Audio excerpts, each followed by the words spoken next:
بسم اللہ الرحمن الرحیم۔ اسلام کے ہر دور میں مسلمانوں پر طرح طرح کے ظلم و ستم کیے گئے اور مسلمانوں کو اللہ تبارک و تعالیٰ کی ذات اور ایمان سے دور کرنے کی ناکام کوششیں کی گئیں، لیکن جو سچا مسلمان ہوتا ہے وہ اپنا سب کچھ تو لوٹا دیتا ہے، لیکن وہ اپنے سچے رب کو کبھی نہیں چھوڑتا۔ اس مسلمان کا سب کچھ اس کا حقیقی مالک اللہ عز و جل ہوتا ہے۔ یہی وجہ ہے کہ اللہ تبارک و تعالیٰ اپنے بندے سے 70 ماؤں سے بھی زیادہ پیار کرتا ہے۔ ایسا ہی ایک ایمان افروز واقعہ آج کی اس ویڈیو میں ہم آپ کو بتائیں گے کہ کس طرح ایک خاتون نے اپنا سب کچھ اپنے سچے رب پر قربان کر دیا۔ تو یہ ایمان افروز واقعہ فرعون کی بیوی کا ہے۔ آج کی اس ویڈیو میں ہم آپ کو بتائیں گے کہ دنیا کے سب سے بڑے جابر اور ظالم جو کہ خدائی کا تابع دار تھا، اس کے باوجود بھی اس کی بیوی کس طرح اللہ تبارک و تعالیٰ کی وحدانیت پر ایمان لے کے آئی۔ ان کا ایمان لانے کا سبب کیا بنا؟ جب فرعون کو اپنی بیوی کے ایمان لانے کی خبر ملی تو اس بدبخت نے اس نیک خاتون پر کون کون سے ظلم و ستم کے پہاڑ ڈھائے، اور فرعون کی بیوی کون تھی اور کس کی اولاد میں سے تھی؟ تو اس قابل رشک قربانی کے بعد اللہ تبارک و تعالیٰ نے اس نیک خاتون کو کس قدر مقام اور مرتبہ عطا فرمایا تھا۔ تو ناظرین، فرعون کی بیوی جن کا نام حضرت آسیہ رضی اللہ عنہا تھا، یہ بادشاہ مصر ریان بن ولید کی اولاد میں سے تھی، اور یہ ریان بن ولید وہی بادشاہ تھا جو حضرت یوسف علیہ السلام کے دور میں بادشاہ مصر تھا، اور یہ خوش نصیب بادشاہ حضرت یوسف علیہ السلام پر ایمان لے آیا تھا۔ فرعون کی بیوی حضرت آسیہ رضی اللہ عنہا انتہائی حسین و جمیل خاتون تھی، کیوں نہ کہ یہ خاتون بادشاہ کی اولاد میں سے تھیں۔ اسی وجہ سے اس کے پاس مال و دولت کی کوئی کمی نہیں تھی۔ اسی وجہ سے ہر وقت خدام ان کے آگے پیچھے رہا کرتے تھے۔ یہ پاک دامن خاتون فرعون کو ناپسند کرتی تھی، لیکن فرعون چونکہ اس وقت مصر کا بادشاہ تھا، اسی وجہ سے فرعون نے اس خوبصورت عورت کی خوبصورتی کو دیکھ کر زبردستی اس سے نکاح کر لیا تھا، جبکہ حضرت آسیہ رضی اللہ عنہا اور ان کے والدین اس نکاح سے خوش نہیں تھے، لیکن انہوں نے حالات کی مجبوری کی وجہ سے حضرت آسیہ رضی اللہ عنہا کا نکاح فرعون سے کر دیا تھا۔ فرعون کو حکومت و سلطنت اور مال و دولت کی کثرت اور طاقت کے نشے نے حد سے زیادہ مغرور اور بے لگام بنا دیا تھا۔ اس طرح اس بدبخت کافر نے ہزاروں بنی اسرائیل کے لوگوں کو اپنا غلام بنا کے رکھا ہوا تھا اور ان پر طرح طرح کے ظلم کرتا تھا۔ چونکہ اس بدبخت نے خدائی کا دعویٰ کر رکھا تھا، اسی لیے وہ تمام انسانوں کو اپنا غلام تصور کرتا تھا اور ان معصوم لوگوں کے ساتھ جانوروں جیسا سلوک کرتا تھا۔ چنانچہ وقت یوں ہی تیز رفتاری کے ساتھ چلتا رہا۔ سال مہینوں میں اور مہینے ہفتوں میں اور ہفتے دنوں میں تبدیل ہو کر گزرتے چلے گئے۔ پھر وہ وقت بھی آ گیا کہ اللہ تبارک و تعالیٰ کے پیارے نبی حضرت موسیٰ علیہ السلام اور حضرت ہارون علیہ السلام اس دنیا کے اندر تشریف لائے، اور مصر کی سرزمین لا الہ الا اللہ کی صداؤں سے گونج اٹھی۔ اللہ تبارک و تعالیٰ نے حضرت موسیٰ علیہ السلام اور حضرت ہارون علیہ السلام کو فرعون کی طرف اور ان کی قوم کی طرف دعوت حق دینے کے لیے اور ہدایت کی طرف بلانے کے لیے مبعوث فرمایا تھا۔ اللہ تبارک و تعالیٰ کے ان پیغمبروں نے بنی اسرائیل کے لوگوں کو اللہ تبارک و تعالیٰ کی وحدانیت کی طرف بلایا اور لوگوں کو باطل معبودوں کی پوجا کرنے سے منع کیا۔ حضرت موسیٰ علیہ السلام نے فرعون کو طرح طرح کے معجزات دکھائے، لیکن اس کے باوجود بھی یہ لوگ کفر اور سرکشی پر اڑے رہے اور اللہ تبارک و تعالیٰ کی وحدانیت کا مسلسل انکار کرتے رہے۔ اس کے باوجود بھی حضرت موسیٰ علیہ السلام فرعون کو اور بنی اسرائیل کے بدبخت لوگوں کو دعوت حق دیتے رہے۔ جب فرعون حضرت موسیٰ علیہ السلام کی تبلیغ سے تنگ آ گیا تو فرعون نے یہ خیال کیا کہ کیوں نہ موسیٰ علیہ السلام کو لوگوں کے سامنے جھوٹا ثابت کیا جائے۔ چنانچہ فرعون نے حضرت موسیٰ علیہ السلام کو جھوٹا ثابت کرنے کے لیے ایک خاص دن مقرر کیا، جس دن مصر کے اندر بہت بڑا میلہ لگتا تھا اور جس میلے کے اندر کثیر تعداد میں لوگ جمع ہوتے تھے۔ چنانچہ فرعون نے مصر کے تمام بڑے بڑے جادوگروں کو بلایا اور حضرت موسیٰ علیہ السلام کو جھوٹا ثابت کرنے کا کہا۔ چنانچہ جب وہ میلے کا دن آیا تو ایک وسیع و عریض میدان سجایا گیا اور ادھر فرعون اپنی فرعونیت کے نشے میں مخمور ہو کر اپنے عالی شان تخت پر جا بیٹھا، اور سلطنت کے کونے کونے سے بلائے گئے بڑے بڑے جادوگر میلے میں جمع ہو چکے تھے، اور اس طرح ہزاروں افراد کا مجمع بھی جمع ہو چکا تھا، اور یہ حق اور باطل کا عظیم ترین معرکہ تھا جس کو دیکھنے کے لیے بے شمار لوگ جمع ہوئے تھے۔ اور ادھر اللہ تبارک و تعالیٰ کے سچے نبی حضرت موسیٰ علیہ السلام اور حضرت ہارون علیہ السلام بھی تشریف لا چکے تھے، اور حضرت موسیٰ علیہ السلام کے چہرہ انور پر جاہ و جلال نظر آ رہا تھا۔ چنانچہ اس عظیم معرکے کا آغاز ہوا، اور جادوگروں نے فرعون کی عزت کی قسم کھا کر اپنے جادو کی لاٹھیاں اور رسیاں پھینکنا شروع کر دی، تو وہ لاٹھیاں اور رسیاں ایک دم سے سانپ بن کر پورے میدان کے اندر دوڑنے لگیں۔ ان سانپوں کو دیکھ کر پورے مجمع کے اندر خوف و ہراس پھیل گیا، اور تمام لوگ بدحواس ہو کر ادھر ادھر بھاگنے لگے۔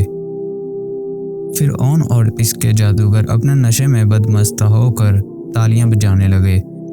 اور اس منظر کو دیکھ کر خوش ہونے لگے، اور ادھر اللہ تبارک و تعالیٰ نے اپنے پیارے پیغمبر حضرت موسیٰ علیہ السلام کو اپنا عصا مبارک پھینکنے کا حکم دیا۔ تو اس وقت حضرت موسیٰ علیہ السلام نے اللہ تبارک و تعالیٰ کے حکم کی تکمیل کرتے ہوئے اپنا عصا مبارک کو ان سانپوں کے ہجوم میں ڈال دیا۔ چنانچہ دیکھتے ہی دیکھتے حضرت موسیٰ علیہ السلام کا وہ عصا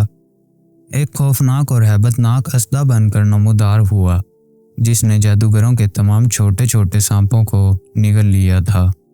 حق اور باطل کا یہ عظیم الشان معجزہ دیکھ کر جادوگروں کے دلوں میں ایمان کا نور چمک اٹھا، اور تمام جادوگر اللہ تبارک و تعالیٰ کی بارگاہ میں سجدے میں گر گئے، اور تمام جادوگروں نے اللہ تبارک و تعالیٰ کی وحدانیت کی تصدیق کی اور اللہ تبارک و تعالیٰ کی سچی ذات پر ایمان لے آئے۔ چنانچہ جب حضرت موسیٰ علیہ السلام کے اس عظیم الشان معجزے اور جادوگروں کے ایمان لانے کی خبر حضرت آسیہ رضی اللہ عنہا کو پہنچی، تو اس وقت حضرت آسیہ رضی اللہ عنہا کے دل میں بھی فوراً حق کا نور چمک اٹھا۔ تو اس طرح حضرت آسیہ رضی اللہ تعالی عنہا اللہ تبارک و تعالیٰ کی وحدانیت پر ایمان لے آئیں، لیکن ان کا ایمان لانا اتنا آسان نہ تھا، کیوں نہ کہ وہ ایک جابر اور ظالم اور خدائی کے دعوے دار بدبخت حکمران کی بیوی تھی،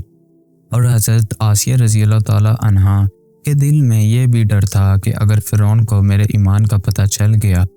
تو وہ ظالم بادشاہ مجھ پر اپنے ظلم و ستم کے پہاڑ ڈھائے گا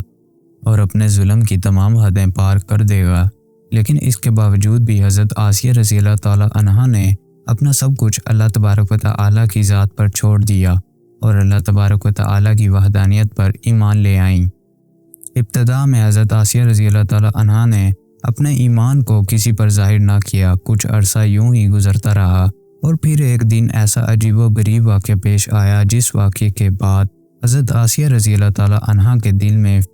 فرعون کے لیے مزید غضب کی آگ بھڑک اٹھی، اور حضرت آسیہ رضی اللہ تعالی عنہا فرعون سے مزید نفرت کرنے لگیں، اور فرعون کے مسلمانوں پر ڈھائے جانے والے ظلم و ستم حضرت آسیہ رضی اللہ تعالی عنہا کے لیے ناقابل برداشت تھے۔ چنانچہ وہ عبرتناک واقعہ کچھ یوں پیش آیا کہ فرعون کی بیٹی کی ایک خادمہ تھی جو فرعون کی بیٹی کے سر میں کنگھی کیا کرتی تھی۔ ایک دن اس خادمہ کے ہاتھ سے کنگھی گر گئی تو اس خادمہ نے بسم اللہ پڑھ کر اس کو اٹھا لیا، اور اس وقت فرعون کی بیٹی نے ان کلمات کو سن لیا اور فرعون سے جا کر اس خادمہ کی شکایت کر دی کہ وہ خادمہ آپ کے علاوہ کسی اور کو خدا مانتی ہے اور آپ کے علاوہ کسی اور کی عبادت کرتی ہے۔ یہ بات سن کر فرعون لال بلا ہو گیا، اور اس نے غضبناک ہو کر اس خادمہ کو اپنے دربار میں بلایا اور اس خادمہ کے ایمان لانے کی حقیقت دریافت کی۔ آخرکار وہ کس کو خدا مانتی ہے، اور فرعون اسے کہنے لگا کہ تو میرے علاوہ کسی اور کو خدا مانتی ہے۔ تو اس وقت خادمہ نے فوراً جواب دیا کہ ہاں، میرا اور تیرا رب اللہ عز و جل ہے، وہی وحدہ لا شریک ہے اور اس کا کوئی شریک نہیں۔ چنانچہ خادمہ کی یہ بات سن کر فرعون نے اس خادمہ کو اور ان کے معصوم بچوں کو کھولتے ہوئے تیل میں ڈال دیا اور ان کو شہید کر دیا۔ یہ خوفناک اور دل خراش منظر اس وقت فرعون کی بیوی بھی دیکھ رہی تھی۔ اسی دوران اللہ تبارک و تعالی کی قدرت کی جلوہ گری ہوئی اور اللہ تبارک و تعالی نے حضرت آسیہ رضی اللہ تعالی عنہا کی آنکھوں سے غیب کے پردے اٹھا دیے تھے اور فرعون کی بیوی کی بصیرت کو روشن فرما دیا تھا۔ تو فرعون کی بیوی نے یہ منظر بھی دیکھا کہ فرشتے اس خادمہ کی روح کو لے کر آسمان کی طرف جا رہے ہیں۔ اس طرح فرشتوں کو دیکھنے کے بعد فرعون کی بیوی کا ایمان مزید مضبوط ہو گیا اور مزید اللہ تبارک و تعالی کی وحدانیت کا یقین کرنے لگی، اور حضرت موسیٰ علیہ السلام کی صداقت اور حقانیت بھی واضح ہو گئی۔ اس خوفناک منظر کو دیکھنے کے بعد فرعون کی بیوی سوچ میں پڑ گئی اور سوچنے لگی کہ میں مسلمان ہونے کے باوجود بھی مسلمانوں پر ہونے والے ان تمام تر ظلم و ستم کو کس طرح برداشت کر سکتی ہوں۔ ابھی فرعون کی بیوی انہی کے خیالات کے اندر گم تھی کہ فرعون اپنی بیوی کے پاس آیا اور اس مظلوم عورت پر کیے جانے والے اپنے ظلم و ستم کی داستان کو اپنی بیوی کے ساتھ بیان کرنے لگا۔ اس وقت فرعون کی بیوی نے اپنے دل ہی دل میں فرعون کے خلاف بغاوت کا علم بلند کرنے کا ارادہ کیا۔ جب فرعون نے اپنی بیوی کو اس مظلوم عورت کو شہید کرنے کی خبر دی تو حضرت آسیہ رضی اللہ عنہا نے فرعون سے کہا کہ اللہ تجھے خراب کرے، کس شے نے تجھے اللہ تبارک و تعالی کے مقابلے میں اتنا بے باک کر دیا ہے؟ یہ بات سن کر فرعون ایک بار پھر بھڑک اٹھا اور اپنی بیوی سے کہنے لگا، تجھے بھی اسی جنون نے آ گھیرا جس جنون کے اندر وہ خادمہ مبتلا تھی۔ چنانچہ اس کے جواب میں فرعون کی بیوی نے فرعون سے کہا کہ مجھے کوئی جنون نہیں آیا، میں تو اس خدا وحدہ لا شریک پر ایمان لا چکی ہوں جو میرا اور تیرا اور تمام جہانوں کا سچا رب ہے۔ اس طرح اس بہادر خاتون نے کلم کلا فرعون کے سامنے اپنے ایمان کا اظہار کیا۔ فرعون اپنی بیوی کی یہ بات سن کر حیران و پریشان رہ گیا اور فرعون شروع میں بغیر کسی ظلم و ستم کے اپنی بیوی کو سمجھانے کی کوشش کرنے لگا، اور فرعون نے اپنی بیوی کو ایمان سے دور کرنے کے لیے ان کے والدین کو بھی بلایا اور ان کو دھمکی دینے لگا کہ اگر تمہاری بیٹی نے حضرت موسیٰ علیہ السلام کے خدا کا انکار نہ کیا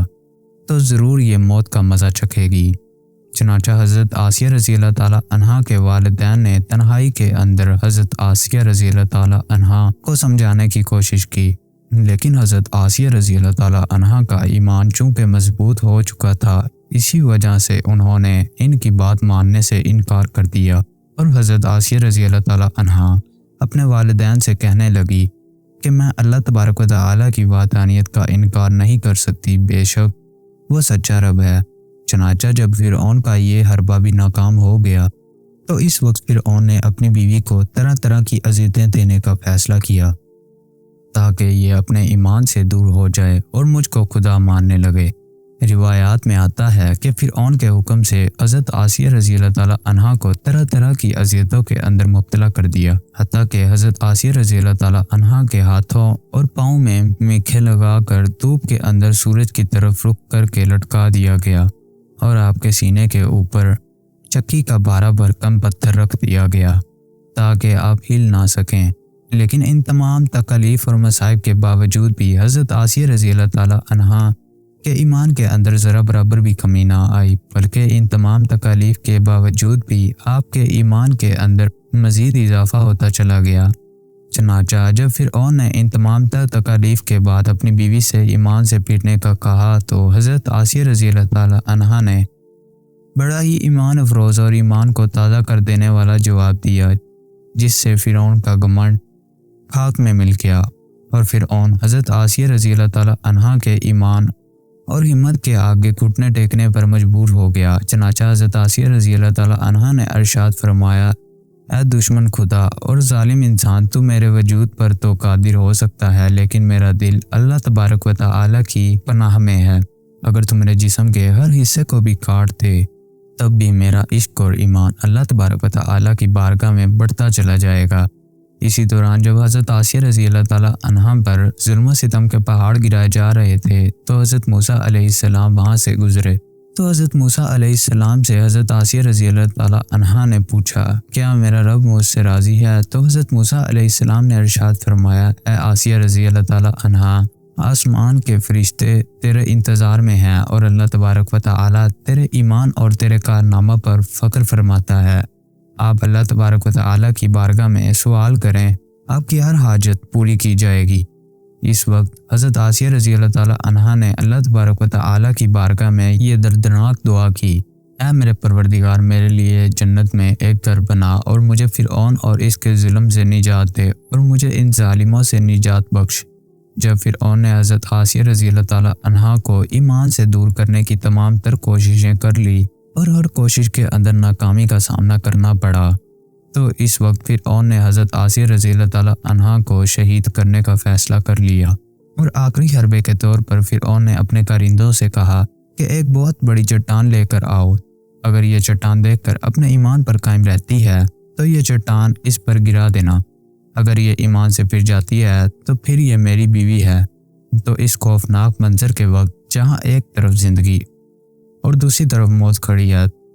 تو اس وقت حضرت آسیہ رضی اللہ تعالی عنہا نے آسمان کی طرف نگاہ اٹھا کر دیکھا تو جنت کے اندر اپنا سفید موتیوں والا محل نظر آیا، جس سے آپ کا ایمان مزید بڑھ گیا اور اسی حالت میں آپ کی روح پرواز کر جاتی ہے۔ اس کے باوجود آپ رضی اللہ تعالی عنہا کے جسم مبارک پر وہ چٹان گرا دی جاتی ہے، اور وہ چٹان ایسے بدن پر گرتی ہے جس میں روح نہیں ہوتی۔ اس دردناک واقعے کے دوران جب فرعون